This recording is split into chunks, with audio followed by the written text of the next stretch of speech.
Επανήλθα φίλες και φίλοι με νέο βίντεο και όπως σας υποσχέθηκα θα μπούμε τώρα στις διοικητικές δημόσιες αδράνειες.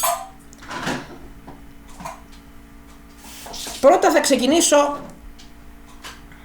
με το πρώτο μέρος του βίντεο σχετικά με αυτό που βίωσα εγώ, αν και όχι σοβαρό, όμως κατάλληλο και υποχρεωτικό να αναφερθεί, σχετικά με το κομμάτι της αστυνομίας και της ανταπόκρισης της ελληνικής αστυνομίας και του τηλεφωνικού και του 100.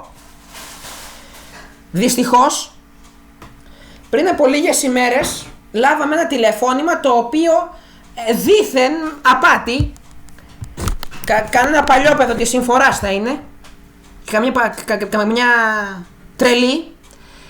Πριν από λίγες ημέρες, στις λίγο περί τέλη Μαΐου, δεχθήκαμε ένα τηλεφώνημα φάρσα ότι δήθεν ο Δήμος μας κάνει έργα και ότι θέλει μια δημοσκόπηση. Φυσικά οι Δήμοι δεν ενημερώνουν για έργα, ενημερώνεται πολίτες από το site του κάθε εκάστοτε Δήμου. Τελειώνοντας, αποκάλεσε τη μάνα μου «Άι στο διάολο ηλίθεια». Γιατί δεν την πίστεψε.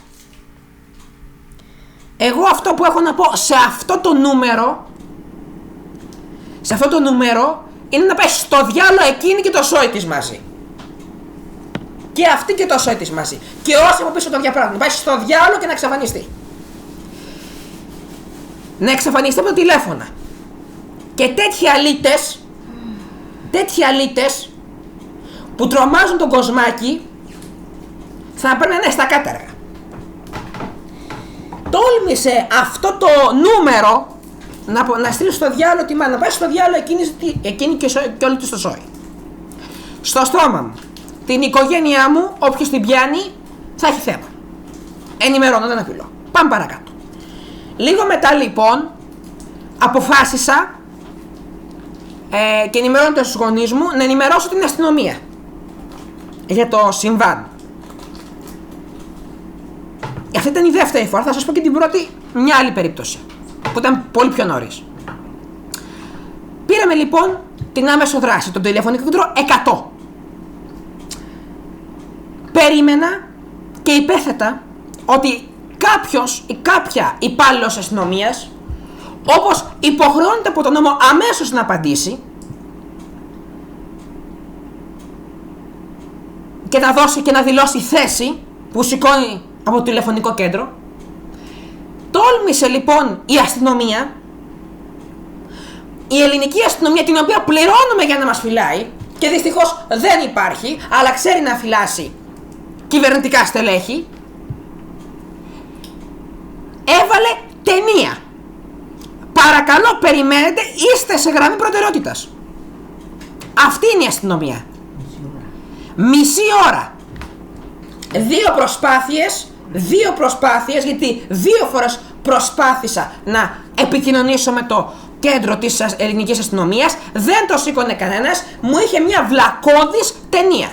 Ρε παιδιά, εκεί στην αστυνομία, για στην έρθετε λιγάκι, τι είναι η αστυνομία, μαγαζί και έχει ταινία, σχολή και έχει ταινία. Αν γίνει κάποιος φόνος ή κάποιο θύμα ενδοοικογενειακής βίας ή σεξουαλική παρενόχληση από κάποιο νούμερο καθήκη σε μια κοπέλα ή σε οποιονδήποτε άνθρωπο, αν γίνει μια αρπαγή ανηλίκου και προσπαθεί κάποιος μπροστά στα μάτια του να το καταγγείλει, θα έχει γίνει ήδη το κακό. Το παιδί θα έχει ήδη αρπαχθεί και θα το βλέπουμε στο Amber Alert. Η γυναίκα θα είναι βιασμένη και θα πηγαίνει με σπέρματα στην ιατροδικαστική υπηρεσία της εκάστοτε περιοχής.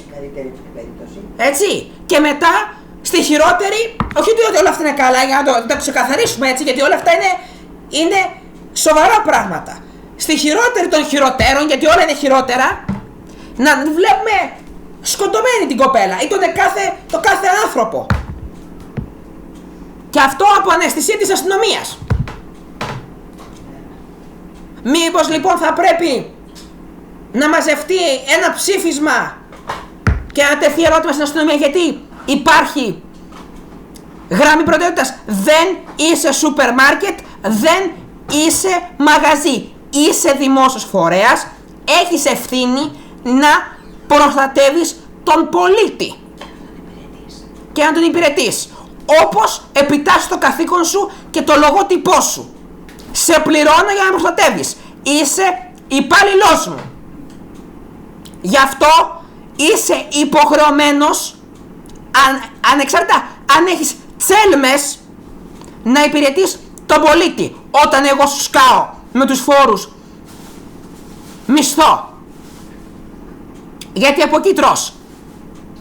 Και ούτε να είναι υποστελεχωμένα τα αστυνομικά τμήματα και να μην μπορεί ένας να κάνει μια σωστή δουλειά.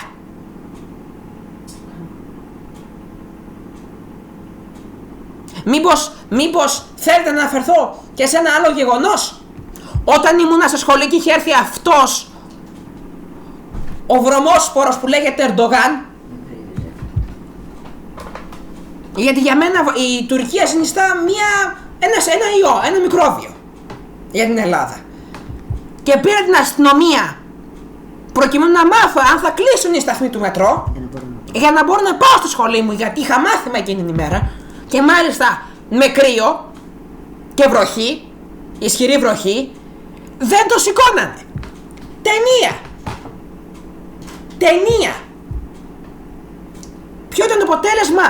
Να πάρουμε δεκαψήφιο στη Γαδά και να το σηκώσουν μετά από πολλές προσπάθειες, ενώ οι ίδιοι κλείνουν το μετρό, ο αξιωματικός υπηρεσίας να λέει θα ανοιγοκλίνουν οι σταθμοί. Δεν ξέρουν την τύφλα τους. Πώς θα σε εμπιστευτεί μετά ο πολίτης? Πώς θα σε εμπιστευτεί μετά ο πολίτης? Εν τέλει δεν πήγα και λέω με ευθύνη της αστυνομίας δεν θα πάω στη σχολή. Με ευθύνη της αστυνομίας.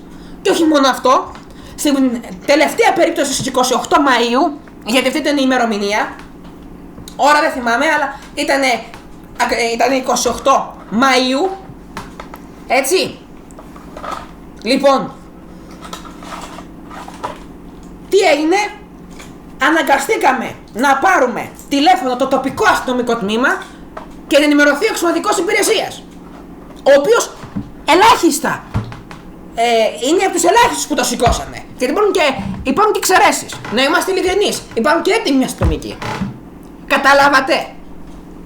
Καταλάβατε που φτάσαμε?